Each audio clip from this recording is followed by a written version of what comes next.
कल्पना कीजिए एक बहुत बड़ी फैक्ट्री का मालिक है। उसे भनक लगती है कि ईएसआई के अधिकारी उसके कारखाने का निरीक्षण करने आ रहे हैं। और जाहिर है उसे डर सता रहा है कि उस पर लाखों रुपए का बकाया निकलने वाला है। बिल्कुल। तो वो रातों रात एक चालाकी करता है। वो अपनी कंपनी के बैंक खाते का सारा पैसा निकालता है और किसी तीसरे वेंडर या कह लीजिए किसी रिश्तेदार के खाते में ट्रांसफर कर देता है। मतलब उसे लगता है कि अब तो सरकार उसका कुछ नहीं बिगाड़ सकती, क्योंकि ऑफिशियली तो उसके पास पैसा है ही नहीं। हाँ, लेकिन क्या वो सच में बच जाएगा? 1948 में बने इस कानून के हिसाब से तो बिल्कुल नहीं। एकदम सही कह रही है आप। बिना किसी कोर्ट के आदेश के ईएसआई कॉर्पोरेशन सीधा उस तीसरे व्यक्ति के बैंक को नोटिस भेजकर वो पैसा जब्त कर सकता है। और यही इस कानून की असली ताकत है, जो इसे सिर्फ कागज पर लिखा हुआ कोई नियम नहीं बल्कि एक बेहद खूंखार और असरदार सिस्टम बनाती है। ईएसआई एक्ट 1948 की गहराइयों में गोता लगाने वाले हैं। और बताने के ये इस एक्ट पर हमारे विश्लेषण का भाग 2 है। जी हाँ, अगर किसी ने पहला भाग मिस कर दिया है तो वो भी चैनल पर मौजूद है, और बचे हुए बाकी सेक्शंस को हम इसके अगले भाग यानी भाग 3 में कवर करेंगे। तो आज का हमारा जो मुख्य फोकस है वो धारा 26 से लेकर 45 आई तक का सफर है। खासकर उन उम्मीदवारों के लिए जो यूपीएससी, एएलसी या ईपीएफओ या फिर अपने कॉलेज एग्जाम्स की तैयारी कर रहे हैं। और इसे समझने के लिए मैं चाहूंगा कि सुनने वाले इसे एक विशाल मशीन के रूप में सोचें। मतलब? एक भारी भरकम इंजन की कहानी के रूप में। हाँ, इस ईएसआई मशीन के 3 मुख्य हिस्से हैं। पहला है द वॉल्ट यानी तिजोरी, जहां सारा पैसा सुरक्षित रखा जाता है। और दूसरा है द फ्यूल यानी ईंधन, जो कंट्रीब्यूशन के रूप में इस मशीन को चलाता है। सही कहा। और तीसरा हिस्सा है द एनफोर्सर्स, मतलब वो अधिकारी जो ये सुनिश्चित करते हैं कि कोई भी इस मशीन का ईंधन बीच में रोक ना सके। तो चलिए शुरुआत करते हैं मशीन के पहले हिस्से से, जो है द वॉल्ट यानी तिजोरी। धारा 26 से लेकर 37 तक का हिस्सा कर्मचारियों और नियोक्ताओं का कंट्रीब्यूशन हो या सरकार का अनुदान हो या फिर कोई दान ही क्यों ना हो, वो सब एक ईएसआई फंड में जाएगा। और ये फंड मुख्य रूप से रिजर्व बैंक ऑफ इंडिया या केंद्र सरकार द्वारा मान्यता प्राप्त किसी बड़े बैंक में रखा जाता है। मेरा सवाल यहाँ ये है कि इसे किसी आम कमर्शियल बैंक में रखने के बजाय सीधे रिजर्व बैंक का नाम क्यों लिया गया है? यह एक बहुत ही शानदार सवाल है। देखिए भाई, हम यहाँ किसी एक व्यक्ति या एक छोटी कंपनी के पैसों की बात नहीं कर रहे हैं। हम लाखों करोड़ों मजदूरों की जीवन भर की सुरक्षा की बात कर रहे हैं। बिल्कुल, उनकी स्वास्थ्य सुविधाओं के पैसों की बात है। अगर कल को कोई प्राइवेट या छोटा बैंक डूब जाता है तो इन मजदूरों का क्या होगा? ये तो बहुत बड़ा रिस्क हो जाएगा। एक बार जब किसी संस्था के पास इतना अथाह पैसा आ जाता है तो भ्रष्टाचार या फिजूल खर्ची की संभावना भी बढ़ जाती है। वही तो धारा 28 बताती है कि ये पैसा चिकित्सा सुविधाएं देने, अस्पताल बनाने और अदालती खर्चों में इस्तेमाल होगा। लेकिन यहाँ धारा 28A का जिक्र करना बहुत जरूरी है। हाँ, मुझे भी धारा 28A बहुत दिलचस्प लगती है। क्या आप इसके पीछे के अर्थशास्त्र को थोड़ा समझा सकते हैं? बिल्कुल। धारा 28A असल में बिहेवियरल इकोनॉमिक्स का एक बेहतरीन उदाहरण है। अच्छा, वो कैसे? जब किसी भी सरकारी बॉडी के पास बहुत सारा पैसा होता है ना, तो अक्सर नौकरशाही उस पैसे को अपनी ही सुख सुविधाओं पर खर्च करने लगती है। यानी प्रशासनिक खर्च पर एक कैप लगा दी, मतलब एक लिमिट तय कर दी। हाँ, केंद्र सरकार तय करती है कि ईएसआई कॉर्पोरेशन अपने खुद के प्रशासन पर कुल फंड का कितना प्रतिशत खर्च कर सकता है। पैसा अंधाधुंध खर्च नहीं किया जा सकता। ये तो बहुत ही स्मार्ट मूव है। बिल्कुल, आप मजदूरों के पैसे से अपने लिए महल नहीं बना सकते। अब मान लीजिए इस पैसे का इस्तेमाल करके ईएसआई कॉर्पोरेशन कोई अस्पताल बनाने के लिए कोई जमीन खरीदता है, तो धारा 30 कहती है कि उस जमीन का लीगल टाइटल पूरी तरह से कॉर्पोरेशन के पास ही रहेगा। ऐसा इसलिए ना, ताकि कॉर्पोरेशन एक ऑटोनॉमस संस्था के रूप में काम कर सके। हाँ, कल को अगर सरकार भी बदलती है तो भी कॉर्पोरेशन की संपत्तियां उसकी अपनी रहेंगी, सरकार की नहीं। लेकिन भाई, अगर इस तिजोरी में करोड़ों रुपए हैं तो इंसानी फितरत को देखते हुए कोई ना कोई तो इसमें हेराफेरी करने की कोशिश करेगा ही। इतने बड़े खजाने की निगरानी आखिर करता कौन है? इसी खतरे को रोकने के लिए धारा 32 और 33 के तहत हर साल बहुत सख्ती से बजट बनता है और खाते मेंटेन किए जाते हैं। ये काम कैग करता है। ओहो, कैग मतलब वही संस्था जो रक्षा सौदों और बड़े बड़े सरकारी घोटालों की जांच करती है। एकदम वही। कैग के पास इस कॉर्पोरेशन के खातों की जांच करने के लिए वही सारे अधिकार हैं जो भारत सरकार के किसी भी बड़े मंत्रालय की जांच करते समय उनके पास होते हैं। वे कोई भी किताब मांग सकते हैं, कोई भी वाउचर चेक कर सकते हैं। वे सिर्फ ये नहीं देखते कि गणित सही है या नहीं, वे ये देखते हैं कि पैसा खर्च करने का औचित्य यानी प्रोप्राइटी सही थी या नहीं। और धारा 36 के तहत ये पूरी ऑडिट रिपोर्ट और बजट सीधा संसद में पेश किया जाता है, यानी जनता के चुने हुए प्रतिनिधियों के सामने। ये बहुत ही पारदर्शी प्रक्रिया है। लेकिन मान लीजिए कि 10 साल पहले ईएसआई ने करोड़ों की कोई जमीन खरीदी थी। आज उसकी कीमत या तो आसमान छू गई होगी या फिर गिर गई होगी। तो कागजों पर उसकी असली कीमत कैसे पता चलेगी? हाँ, मेरा भी यही सवाल है। यहीं पर धारा 37 तस्वीर में आती है। और जो भी उम्मीदवार इस सिस्टम 3 साल में होना अनिवार्य है। बिल्कुल, 3 साल का यह समय इसलिए चुना गया क्योंकि अर्थव्यवस्था में महंगाई, जमीन के दाम और मेडिकल खर्चे बहुत तेजी से बदलते हैं। अगर 10 साल तक मूल्यांकन न हो तो फंड रातों रात दिवालिया भी हो सकता है और किसी को पता भी नहीं चलेगा। सही कहा। तो ये था हमारा पहला फेज, द वॉल्ट। पैसा कहाँ रहता है, कैसे सुरक्षित रखा जाता है और कौन उसकी रखवाली करता है। अब सवाल ये है कि इस तिजोरी में पैसा आएगा कहाँ से? हमारी मशीन को चलाने के लिए ईंधन कहाँ से मिलेगा? और ये हमारी कहानी का दूसरा हिस्सा है, धारा 38 से 44। मशीन को चलाने वाला ये ईंधन है कंट्रीब्यूशन। धारा 38 बहुत स्पष्ट कहती है कि इस एक्ट के दायरे में आने वाले कारखानों के हर कर्मचारी का बीमा होना अनिवार्य है। ये कोई चॉइस नहीं है, ये मैंडेटरी है। और धारा 39 के तहत ये कंट्रीब्यूशन 2 हिस्सों से मिलकर बनता है, एम्प्लॉयर का हिस्सा और कर्मचारी का हिस्सा। और इसकी गणना वेज पीरियड के आधार पर की जाती है। बिल्कुल। लेकिन मुझे यहाँ एक बात खटक रही है। बताइए क्या? मान लीजिए एक बहुत ही चालू किस्म का बिजनेसमैन है, उसे पता है कि ईएसआई में पैसा जमा करना है, लेकिन उसका खुद का बिजनेस घाटे में चल रहा है। वो सोचता है कि ईएसआई का पैसा कुछ महीनों के लिए रोक लेता हूँ और उस पैसे को अपने बिजनेस में लगाकर मुनाफा कमा लेता हूँ। अगर देगी से पैसा देगा तो ज्यादा से ज्यादा क्या होगा? अगर कोई ऐसा सोच रहा है तो उसने धारा 39 सबसेक्शन 5 को गंभीरता से नहीं लिया है। अच्छा, उसमें क्या है? जैसे ही भुगतान में देरी होगी, एक पेनल्टी मीटर चालू हो जाएगा। देरी से किए गए भुगतान पर 12% प्रति वर्ष की दर से साधारण ब्याज लगेगा। लेकिन क्या 12% बहुत कम नहीं है? कैसे?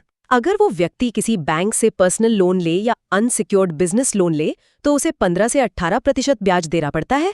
एक तरह से तो वो 12% देकर सरकार से ही सस्ता लोन ले रहा है। सतह पर ये ऐसा ही लगता है, लेकिन ये सिर्फ ब्याज है। तो और भी कुछ लगता है क्या? हाँ, आगे चलकर धारा 85B के तहत जो डैमेजेस या जुर्माना लगता है वो बकाया राशि का 100% तक हो सकता है। बाप रे, 100%! और सबसे बड़ी बात, अगर एम्प्लॉयर ने कर्मचारी की सैलरी से उसका हिस्सा काट लिया है और उसे जमा नहीं किया तो ये क्रिमिनल ब्रीच ऑफ ट्रस्ट बन जाता है। जिसमें सीधे जेल की सजा है। बिल्कुल, यानी ये कोई सस्ता लोन नहीं बल्कि एक बहुत बड़ा फंदा है। अच्छा, अब एक व्यवहारिक उलझन पर बात करते हैं। मान लीजिए एक बड़ी सी कपड़ा फैक्ट्री है और सुरक्षा के लिए किसी थर्ड पार्टी सिक्योरिटी एजेंसी से 20 गार्ड ठेके पर ले लिए गए, कॉन्ट्रैक्ट पर। हाँ, अब उन गार्ड्स का एम्प्लॉयर कौन है? वो फैक्ट्री का मालिक या वो सिक्योरिटी एजेंसी? ईएसआई को पैसा कौन देगा?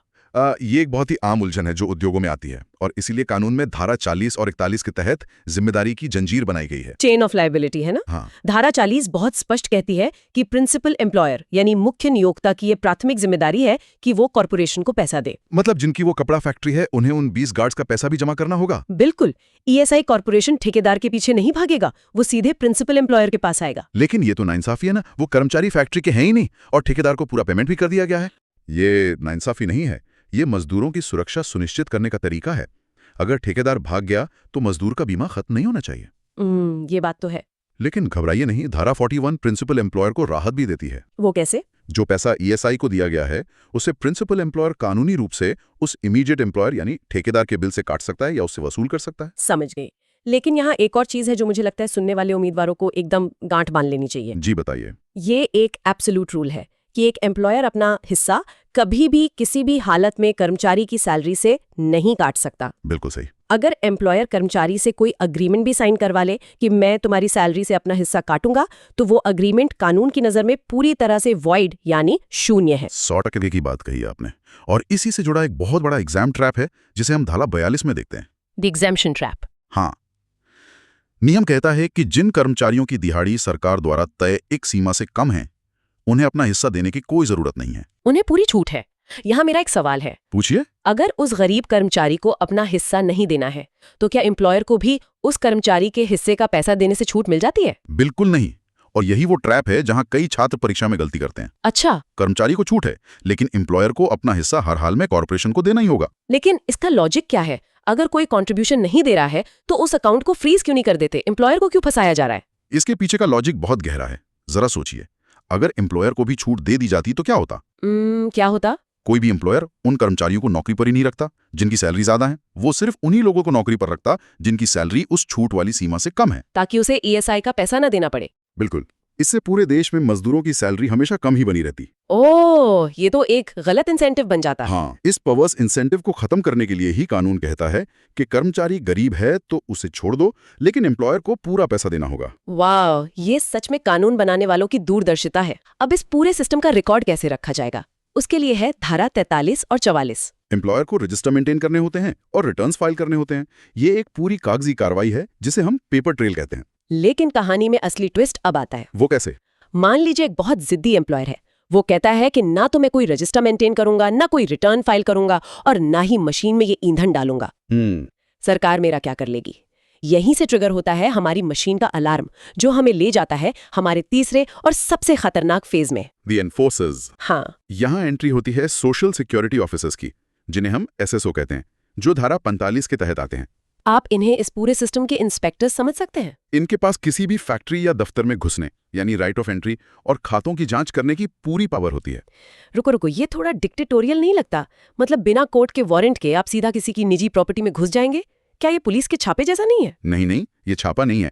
कानून स्पष्ट करता है कि वे किसी भी उचित समय पर प्रवेश कर सकते हैं। मतलब जैसे वर्किंग आवर्स के दौरान? हाँ, उनका मकसद किसी को परेशान करना नहीं है, बल्कि ये देखना है कि कागजों पर दिखाई जा रही कर्मचारियों की संख्या और असलियत में कोई फर्क तो नहीं है। लेकिन अगर कोई एम्प्लॉयर उन्हें अंदर घुसने से रोकता है या रजिस्टर छिपा लेता है, तब क्या होगा? सिस्टम तब भी हार नहीं मानता।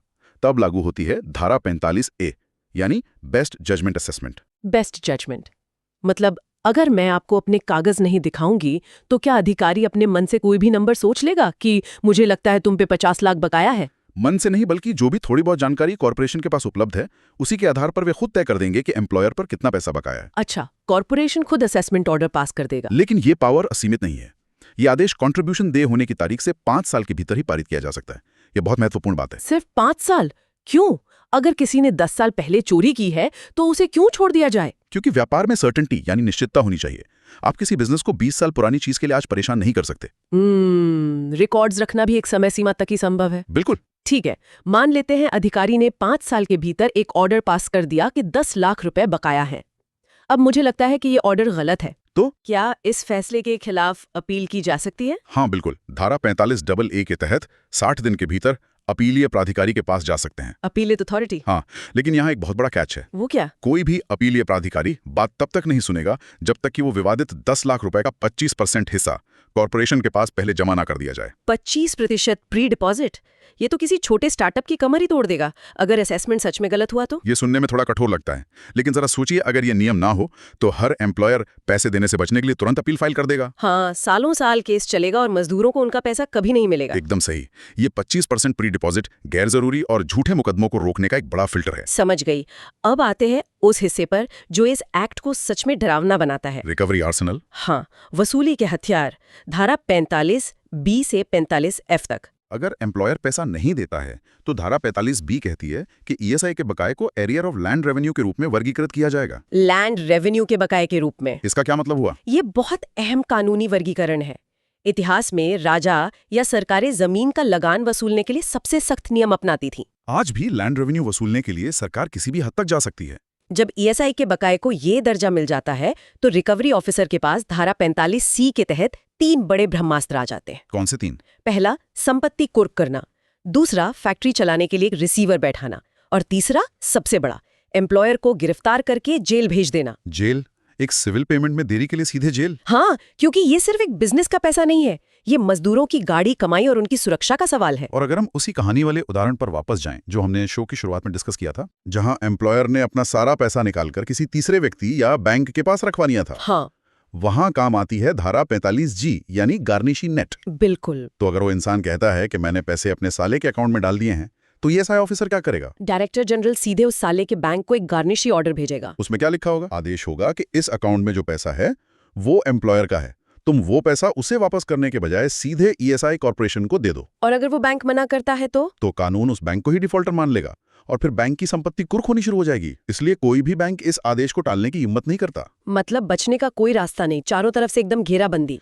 और धारा 45H ये भी कहती है कि रिकवरी के लिए इनकम टैक्स एक्ट के नियम भी लागू किए जा सकते हैं। और धारा 45I में तो सिर्फ अधिकारियों की परिभाषाएं दी गई हैं। हाँ, अगर हम आज की इस पूरी चर्चा की एक बड़ी तस्वीर देखें, जिसे हम द ग्रैंड सिंथेसिस कह सकते हैं, तो ये पूरा ESI एक्ट एक क्लोज्ड लूप मैकेनिकल सिस्टम है। वो कैसे? ऑब्लिगेशन यानी दायित्व से बात शुरू होती है, फिर कागजी कार्यवाही होती है, डॉक्यूमेंटेशन फेल हुआ तो इंस्पेक्शन होता है, वहां से बेस्ट जजमेंट असेसमेंट, फिर रिकवरी के कठोर कदम, और अंततः वो सारा वसूला गया पैसा वापस धारा 26 के तहत हमारी उस तिजोरी में आ जाता है। ये लूप कभी नहीं टूटता। ये सिस्टम सच में किसी इंजीनियरिंग के कमाल जैसा लगता है। बिल्कुल। तो सुनने वालों, आज के इस गहन विश्लेषण को हम यहीं विराम देते हैं। और याद रखिए, ये ESI एक्ट का केवल भाग 2 था। जी हाँ, आगे के जो भी बचे हुए सेक्शंस हैं उन्हें हम इसके भाग 3 में कवर करेंगे। अगर आपको ये चर्चा और ये लॉजिक पसंद आया हो तो लॉजिकल चैनल को सब्सक्राइब करना ना भूलें। और अपनी परीक्षा की तैयारी पूरी मजबूती से करते रहें। मिलेंगे अगले भाग में, तब तक के लिए लॉजिक लगाते रहिए और सीखते रहिए।